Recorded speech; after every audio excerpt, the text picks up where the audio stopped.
నమస్కారం ETV news కు స్వాగతం. ముందుగా ముఖ్యాంశాలు. అవినీతి రహిత పాలనే ప్రభుత్వ లక్ష్యమన్న ఆంధ్రప్రదేశ్ ముఖ్యమంత్రి. లంచావతారులపై జూలై నుంచి ఉక్కుపాదం మోపుతామని హెచ్చరిక.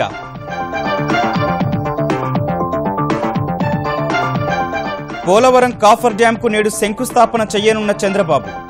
3 ఏళ్ల ప్రగతి పథంపై కాకినాడలో మహా సంకల్పం.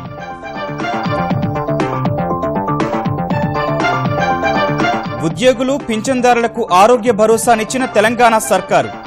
అత్యవసర చికిత్సల్లో ఎంత ఖర్చైనా భరించేందుకు సమ్మతి. హైదరాబాద్ శివార్లో వైద్య పరికరాల తయారీ పార్క్ ఈ నెల 17న ప్రారంభించనున్న తెరాస ప్రభుత్వం. దేశంలోనే మొట్టమొదటిగా గుర్తింపు. ఆంధ్రప్రదేశ్లో నేటి నుంచి ఎంసెట్ ఇంజనీరింగ్ కౌన్సిలింగ్. 17 వరకు ధ్రువపత్రాల పరిశీలన. 25వ తేదీన సీట్ల కేటాయింపు.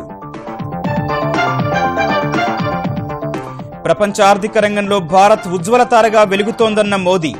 3 ఏళ్ల ఎన్డీఏ పాలనలో ఎఫ్డీఐలు గణనీయంగా పెరిగాయని వెల్లడి. విశ్వవిద్యాలయాలు కళాశాలలో ఇకపై నగదు రహిత లావాదేవీలు. వచ్చే విద్యా సంవత్సరం నుంచి డిజిటల్ పద్ధతుల్లోనే ఫీజులు వసూలు చేయాలని కేంద్రం ఆదేశాలు. ఛాంపియన్స్ ట్రోఫీలో నేడు శ్రీలంకతో తలపడనున్న భారత్. దక్షిణాఫ్రికాపై విజయంతో సెమీస్ ఆశలు సజీవంగా ఉంచుకున్న పాక్.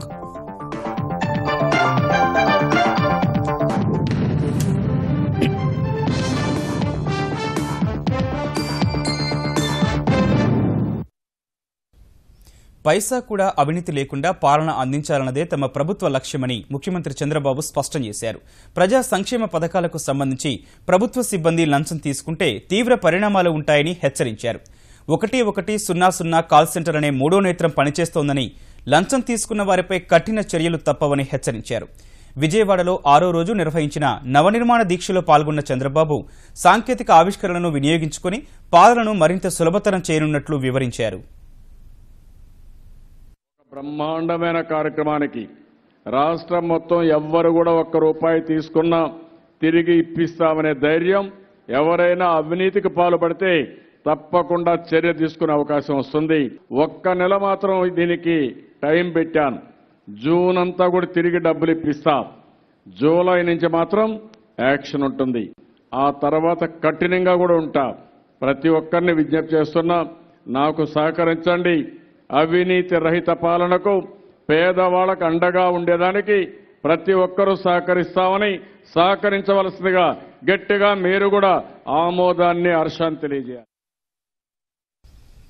పోలవరం ప్రాజెక్టులో అత్యంత కీలక నిర్మాణం కాఫర్ డ్యాంకు ముఖ్యమంత్రి చంద్రబాబు నాయుడు ఇవాళ శంకుస్థాపన చేయనున్నారు. ప్రాజెక్టు ప్రాంతంలో నదీ గర్భంలో ఈ మట్టి కట్టను నిర్మించనున్నారు.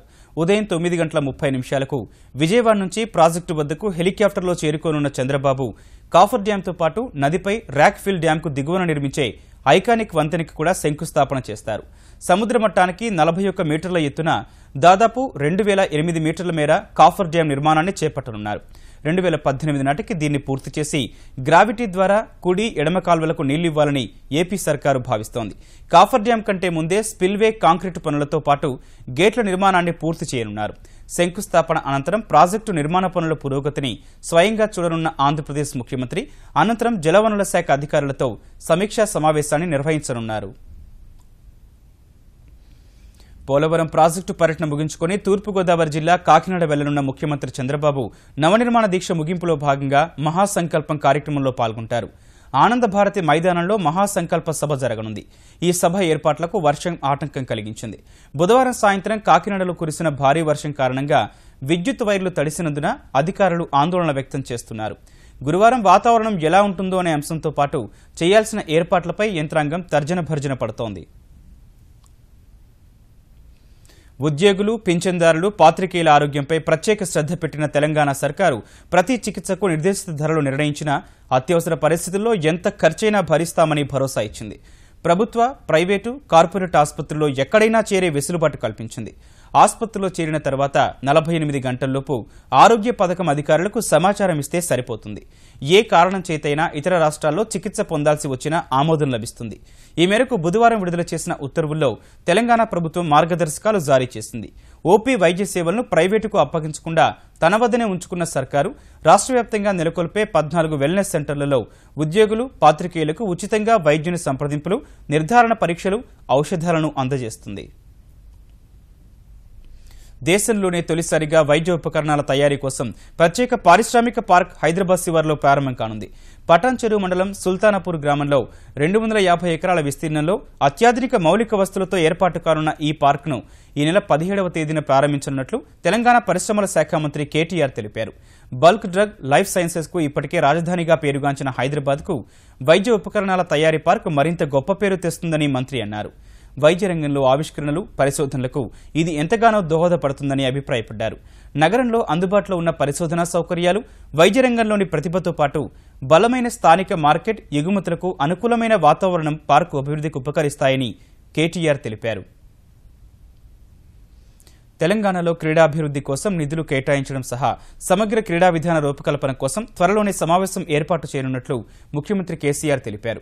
ప్రగతి భవన్లో తెలంగాణ క్రీడా ప్రాధికార సంస్థ అధ్యక్షుడు వెంకటేశ్వరరెడ్డి కలిసిన సమయంలో సీఎం ఈ విషయాన్ని వెల్లడించారు.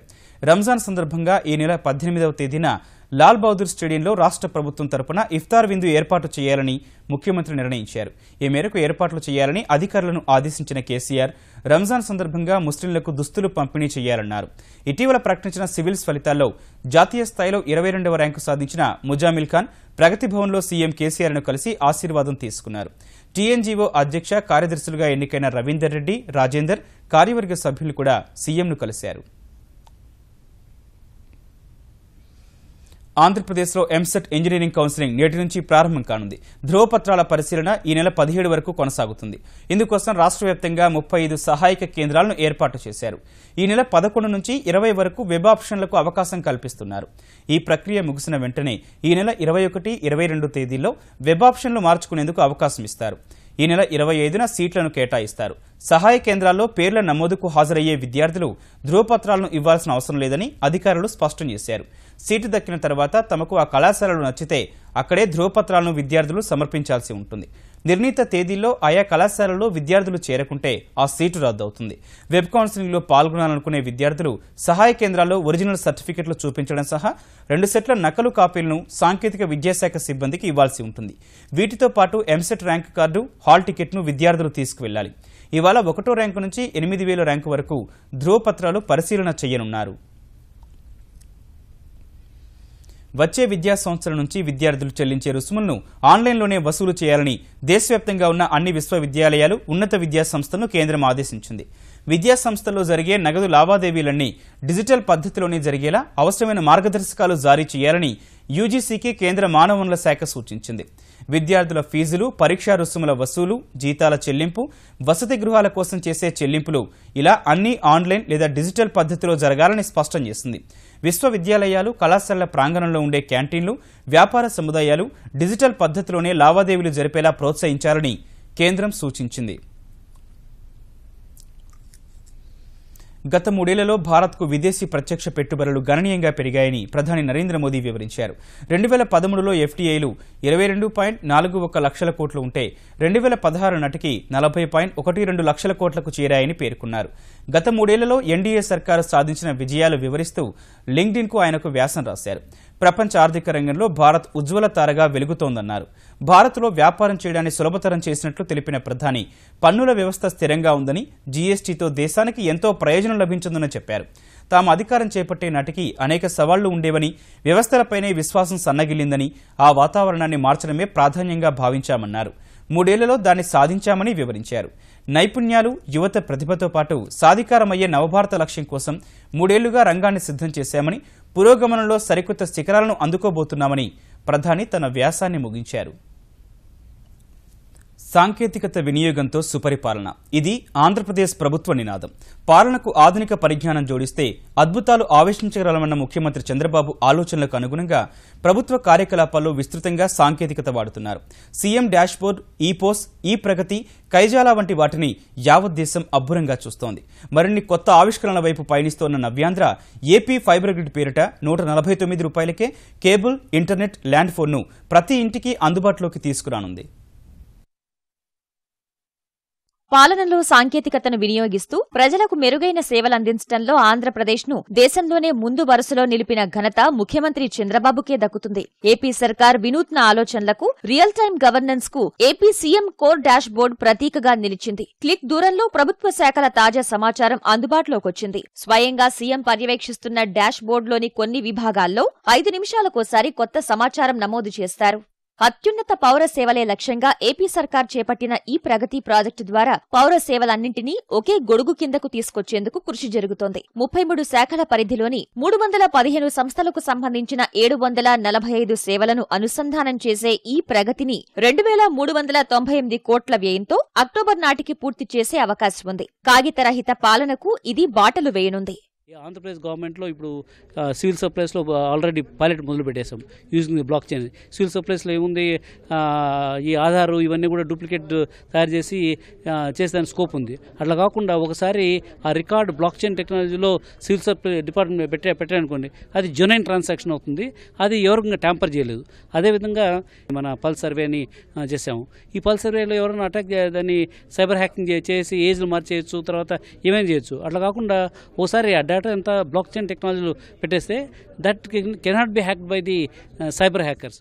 భూ వివాదాలు, ఇబ్బందులకు తావలేకుండా సమస్త సమాచారాన్ని ఒకే గొడుగు కిందకు తీసుకువస్తూ ల్యాండ్ హబ్ పోర్టల్ ని ఆంధ్రప్రదేశ్ రెవెన్యూ శాఖ సిద్ధం చేస్తోంది. ప్రజా సమస్యలను ప్రభుత్వం దృష్టికి తీసుకెళ్లేందుకు 28 ప్రభుత్వ శాఖలను అనుసంధానం చేస్తూ పరిష్కార వేదిక పేరుతో మెగా కాల్ సెంటర్ ఏర్పాటైంది. 1100 నెంబరుకు ఫోన్ చేసి సమస్య చెబితే వీలైనంత త్వరగా పరిష్కారం చూపుతారు. వివిధ సేవలకు లంచం అడిగిన సిబ్బందిపై చర్యలతో పాటు సొమ్ముని తిరిగి ఇప్పించిన ఘటనలు ఉన్నాయి. సమస్యల నివేదనకు కైజాలా యాప్ కూడా తోడ్పడుతోంది. చౌక ధరల దుకాణాల్లో వృధాని అరికట్టేందుకు తీసుకొచ్చిన ఈ-పోస్ విధానం దేశానికి ఆదర్శంగా నిలిచింది. బోగస్ లబ్ధిదారుల ఏరివేతతో అర్హులకు ఆహార భద్రత లభిస్తోంది. అలాగే ఎరువుల విక్రయాల్లోనూ ఈ-పోస్ బయోమెట్రిక్ విధానాన్ని అమల్లోకి తెచ్చారు. వెల్ఫేర్ స్కీమ్స్ ఏవైతే ఉన్నాయో ఆ స్కీమ్స్ అన్నింటినీ సరిగ్గా అమలవుతున్నాయా లేదా మానిటర్ చేయడానికి అనమాట, డైరెక్ట్గా లబ్ధిదారుతో మాట్లాడటానికి అనమాట, కమ్యూనికేషన్ అనమాట ప్రభుత్వానికి ఏర్పాటు అవుతుంది.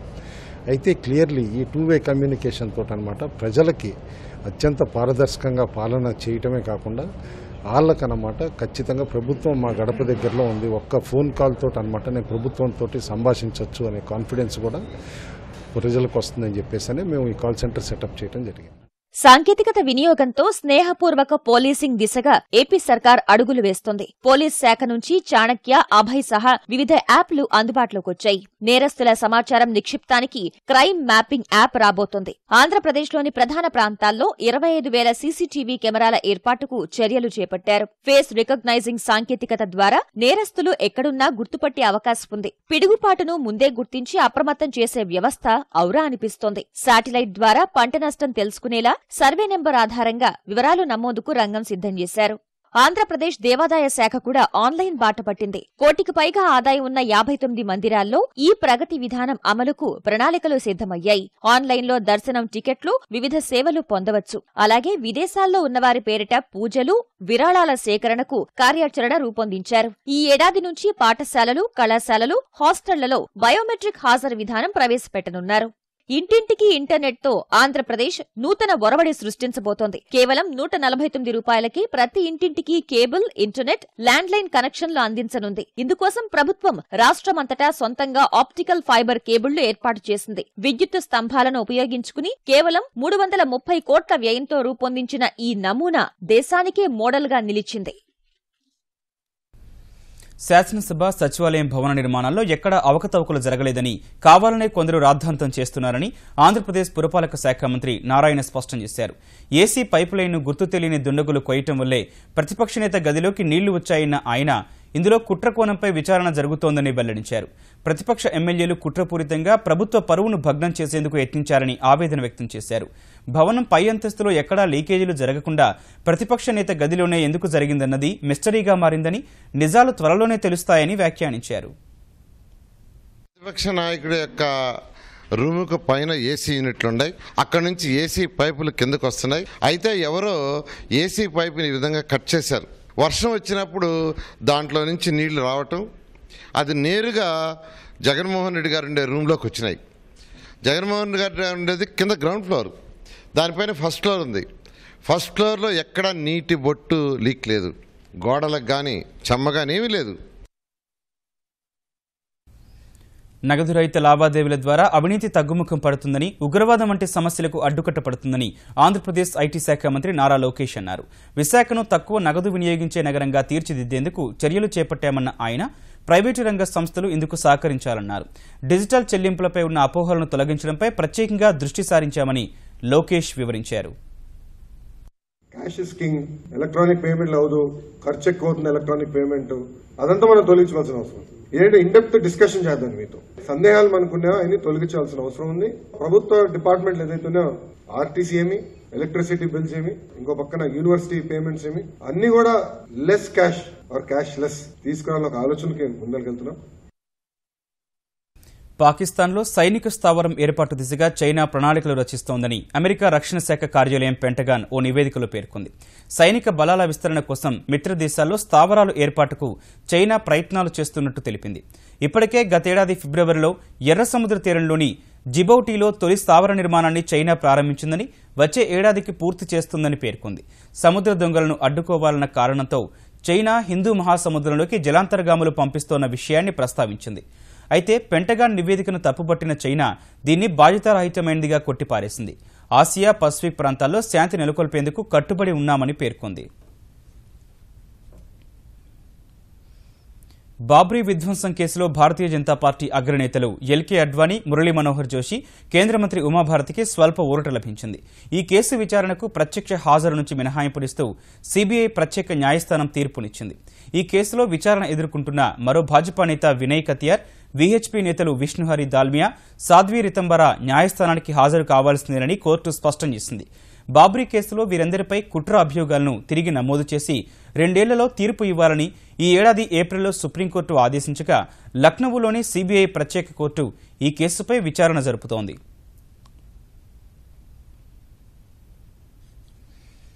అసమాన ఆట తీరుతో భారత హాకీకి ప్రపంచవ్యాప్తంగా గుర్తింపు తెచ్చిన దిగ్గజ ఆటగాడు ధ్యాన్ చంద్కు దేశ అత్యున్నత పౌర పురస్కారం భారతరత్నకు సిఫారసు చేస్తూ కేంద్ర క్రీడల శాఖ ప్రధానమంత్రి కార్యాలయానికి లేఖ రాసింది. ఈ మేరకు తాను లేఖ రాసినట్లు కేంద్ర క్రీడల శాఖ మంత్రి విజయ్ గోయల్ ప్రకటించారు. భారత్ను క్రీడాశక్తిగా మార్చాలని భావించిన ధ్యాన్ చంద్కు భారతరత్న ప్రకటిస్తే హాకీ సహా అన్ని క్రీడల్లో యువతను ప్రోత్సహించినట్టు అవుతుందని విజయ్ గోయల్ వ్యాఖ్యానించారు. ధ్యాన్ చంద్ విజయాలను ఏ పురస్కారంతో కొలవలేమన్న గోయల్ ఆయన అన్నింటికీ అందని ఎత్తులో ఉంటారని కొనియాడారు. హాకీలో భారత్ 3 స్వర్ణ పతకాలు సాధించడంలో కీలక పాత్ర పోషించిన ధ్యాన్ చంద్ తన అద్భుత ఆట తీరుతో మరెన్నో విజయాలు కూడా సాధించి పెట్టారు. 2013లో కూడా ధ్యాన్ చంద్ పేరును భారతరత్న కోసం కేంద్ర క్రీడల శాఖ సిఫారసు చేసిన క్రికెటర్ సచిన్ టెండూల్కర్ను ఈ పురస్కారం వరించింది.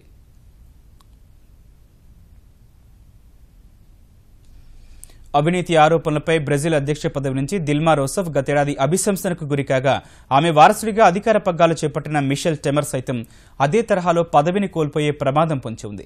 బ్రెజిల్ ప్రస్తుత అధ్యక్షుడు టెమెర్ భవిష్యత్తును తారుమారు చేసే రాజకీయ అవినీతి కేసులో ఆ దేశ సర్వోన్నత ఎన్నికల ట్రైబ్యునల్ విచారణ ప్రారంభించింది. 2014 ఎన్నికల్లో అధ్యక్ష, ఉపాధ్యక్ష అభ్యర్థులుగా పోటీ చేసి గెలిచిన రూసెఫ్, టెమెర్ ప్రచార ఖర్చు కోసం అక్రమ మార్గాల్లో నిధులు పొందారన్నది ప్రధాన అభియోగం. టెమెర్ ప్రభుత్వం ఏర్పడిన తర్వాత మిత్రపక్షంగా ఉన్న బ్రెజిలియన్ సోషల్ డెమోక్రటిక్ పార్టీ ఈ వ్యవహారంపై ఎన్నికల న్యాయస్థానానికి ఫిర్యాదు చేయగా ఈ అంశంపై బహిర్గతమైన టెమెర్ ఆడియో టేపులు సహా వేర్వేరు ఆధారాలు సమర్పించింది. ఈ ఫిర్యాదుపై విచారణ ప్రారంభించిన 7 సభ్యుల ధర్మాసనం 3 రోజులు వాదనలు విననుంది. ఎన్నికల ఖర్చు కోసం అక్రమ నిధులు పొందారని కోర్టు తేల్చితే టెమెర్ పదవిని కోల్పోవడం ఖాయం కాగా తుది తీర్పుపై ఉత్కంఠ నెలకొంది. ముఖ్యాంశాలు మరోసారి. అవినీతి రహిత పాలనే ప్రభుత్వ లక్ష్యమన్న ఆంధ్రప్రదేశ్ ముఖ్యమంత్రి. లంచావతారులపై జులై నుంచి ఉక్కుపాదం మోపుతామని హెచ్చరిక.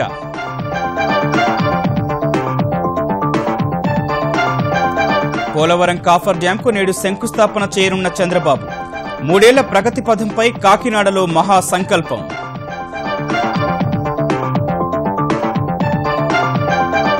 ఉద్యోగులు పింఛన్దారులకు ఆరోగ్య భరోసానిచ్చిన తెలంగాణ సర్కారు అత్యవసర చికిత్సల్లో ఎంత ఖర్చైనా భరించేందుకు సమ్మతి. హైదరాబాద్ శివార్లో వైద్య పరికరాల తయారీ పార్కు ఈ నెల 17న ప్రారంభించనున్న తెరాస ప్రభుత్వం దేశంలోనే మొట్టమొదటిదిగా గుర్తింపు. ఆంధ్రప్రదేశ్లో నేటి నుంచి ఎంసెట్ ఇంజనీరింగ్ కౌన్సిలింగ్ 17 వరకు ధ్రువపత్రాల పరిశీలన 25వ తేదీన సీట్ల కేటాయింపు. ప్రపంచ ఆర్థిక రంగంలో భారత్ ఉజ్వల తారగా వెలుగుతోందన్న మోదీ 3 ఏళ్ల ఎన్డీఏ పాలనలో ఎఫ్డీఏలు గణనీయంగా పెరిగాయని వెల్లడి. విశ్వవిద్యాలయాలు కళాశాలల్లో ఇకపై నగదు రహిత లావాదేవీలు. వచ్చే విద్యా సంవత్సరం నుంచి డిజిటల్ పద్ధతుల్లోనే ఫీజులు వసూలు చేయాలని కేంద్రం ఆదేశాలు. ఛాంపియన్స్ ట్రోఫీలో నేడు శ్రీలంకతో తలపడనున్న భారత్. దక్షిణాఫ్రికాపై విజయంతో సెమీస్ ఆశలు సజీవంగా ఉంచుకున్న పాక్.